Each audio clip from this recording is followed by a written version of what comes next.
ప్రస్తుతం మనం ఉప్పాడ గ్రామంలో ఉన్నాం, కాకినాడ జిల్లా ఉప్పాడ. ఈ సముద్రం ఊరి లోపలికి వచ్చేస్తుంది. ఇక్కడ మత్స్యకారుల్లో ఉన్న వాళ్ళు ఎవరైనా యాక్సిడెంట్ డెత్ జరిగితే గవర్నమెంట్ 5 లక్షలు ప్రకటించింది. అలా కాకుండా ఫిషింగ్ కి ఎన్ని యాక్సిడెంట్ లో చనిపోతే 10 లక్షలు. ఆ 10 లక్షలు వీళ్ళకి రాలేదు. 5 లక్షలు కూడా న్యాచురల్ డెత్ కింద క్లైమ్ అవ్వలేదు.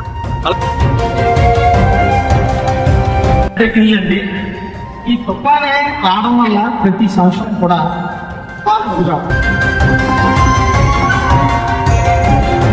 ప్రభుత్వం అశ్రద్ధనండి.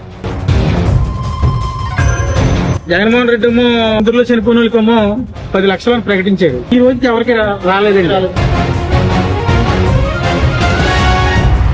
జీపీఎస్ ఉన్న కూడా ఆ వైజాగ్ తనగా ఉంటా వైజాగ్ తనగా నుంచి మళ్ళీ ఇలా వచ్చేవాడు. జీపీఎస్ అందుకంతా 200 కొన్నామనుకో, ఇప్పుడు 50 రూపాయలు అలా అనుకో, అలా బతకడం అండి. ఇక్కడ ఏమి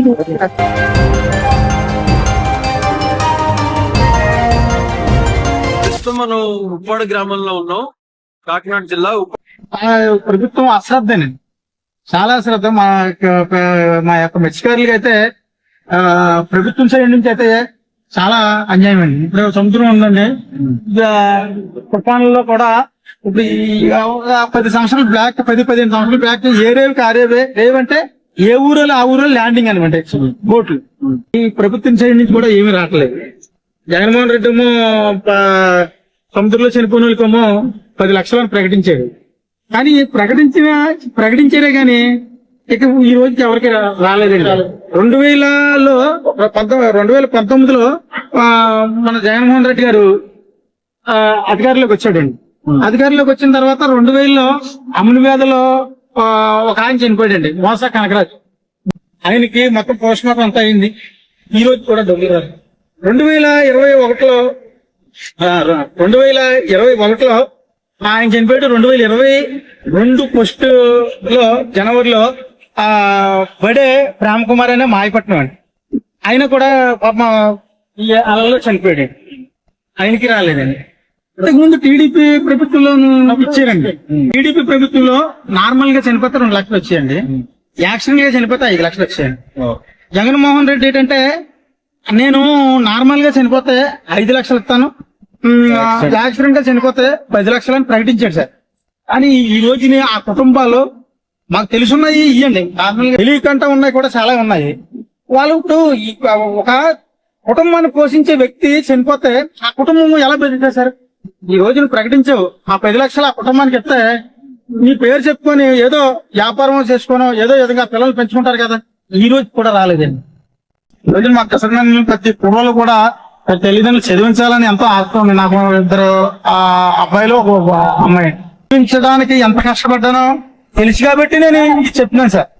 ఎందుకంటే ఎమ్మఒళ్ళని దాని పక్కన పెట్టి 10th అయిన తర్వాత కాలేజీ మీద దృష్టి పెట్టి ఆ కాలేజీ పిల్లలకి వాళ్ళు ఎంత చదువు చదువుతారో వాళ్ళకి భవిష్యత్తు గవర్నమెంట్ ఇస్తే ఇప్పుడు ఐఏఎస్లు చదివి ఐపీఎస్లు చదువుతారు అండి.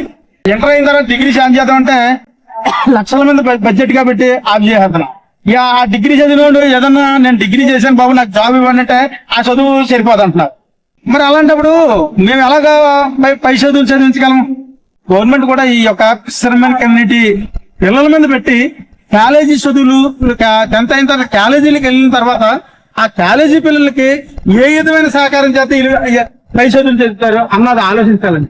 ఆలోచించి వెళ్తున్నారు, ఎంతో కొంత వెళ్తున్నారు. అది శాలరీ లేదండి, అది శాలక మేము చదివించలేకపోతాం.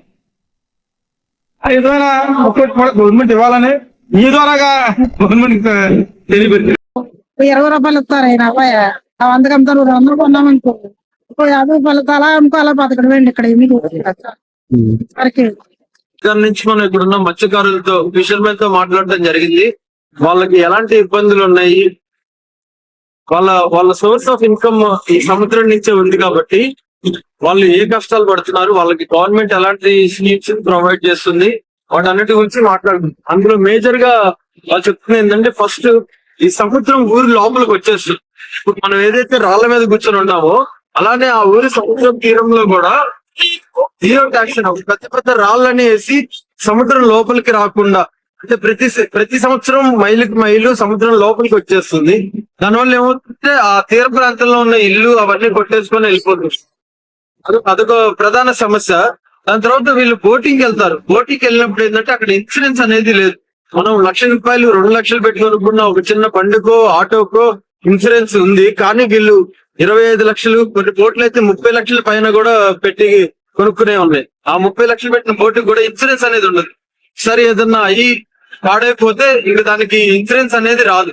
అలాంటి పరిస్థితి కూడా ఉంది. ఇంకొకటి వీళ్ళు ఇక్కడ చెప్పేది ఏంటంటే 3 నెలలు సముద్రంలో రీప్రొడక్షన్ జరిగింది. ఆ రీప్రొడక్షన్ జరుగుతున్న టైంలో మత్స్యకారులు ఎవరు వేటకు వెళ్ళకూడదు. అది ఎప్పుడంటే ఏప్రిల్, మే, జూన్ ఈ 3 నెలలు వీళ్ళు వేటకు వెళ్ళకూడదు. కాబట్టి గవర్నమెంట్ ఏం చేస్తుందంటే ₹10,000 సబ్సిడీ వీళ్ళకి ఆధారంగా ఇస్తుంది అనమాట. వీళ్ళకి సోర్స్ ఆఫ్ ఇన్కమ్ ఉండదు. అది 10,000 ఇస్తుంది ఇంటికి, అది కూడా ఒకరికే ఇస్తుంది అని చెప్పేసి వీళ్ళు అంటున్నారు. అది కూడా పెంచాలని వీళ్ళదొక సమస్య మనకు చెప్పారు. తర్వాత వచ్చేసరికి వీళ్ళు ఇప్పుడు బోట్స్ లో చాలా రకాలు ఉన్నాయి. ఒక 5 లీటర్లు డీజిల్ కొట్టించుకొని కొంచెం దూరం రేడియస్ వరకు వెళ్ళేవారు. అలా మ్యాక్స్ ఏంటంటే ట్యూనా ఫిషింగ్ చేయడానికి పెద్ద బోట్స్ లో ఒక 20 మంది అట్లా వెళ్తారు అనమాట. ఒక నెల రోజుకి సరిపోయే రేషన్ ఆ బోట్ లో పెట్టుకుని వెళ్తారు. అయితే వాళ్ళు చాలా లోపలికి వెళ్తారు కాబట్టి వాళ్ళకి కమ్యూనికేషన్ అనేది వీళ్ళకి ఉండదు.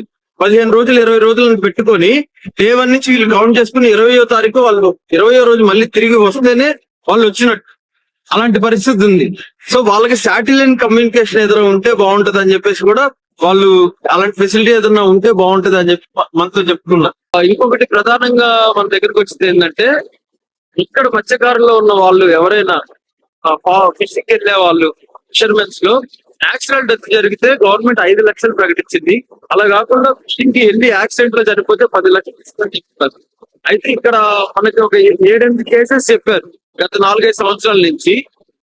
ఆ 10 లక్షలు వీళ్ళకి రాలేదు. 5 లక్షలు కూడా న్యాచురల్ డెత్ కింద క్లైమ్ అవ్వలేదు, అలానే యాక్సిడెంట్ కింద క్లైమ్ అవ్వలేదు అని కూడా మనతో చెప్పడం జరిగింది. మనలో చాలా మందికి చేపలు, రొయ్యలు, పీతలు ఇలా ఫిష్ సీ ఫుడ్ అంటే చాలా ఇష్టం కదా. ఈ రోజంతా మేము ఇక్కడ ఒక 6 గ్రామాలు, కాకినాడ జిల్లాలో ఒక 6 గ్రామాల్లో ఫిషర్మెన్ ని కలవటం, వాళ్ళ సమస్యలు, వాళ్ళు ఎట్లాంటి ఇబ్బంది పడుతున్నారు అవన్నీ ఈ వీడియోలో చేసాము.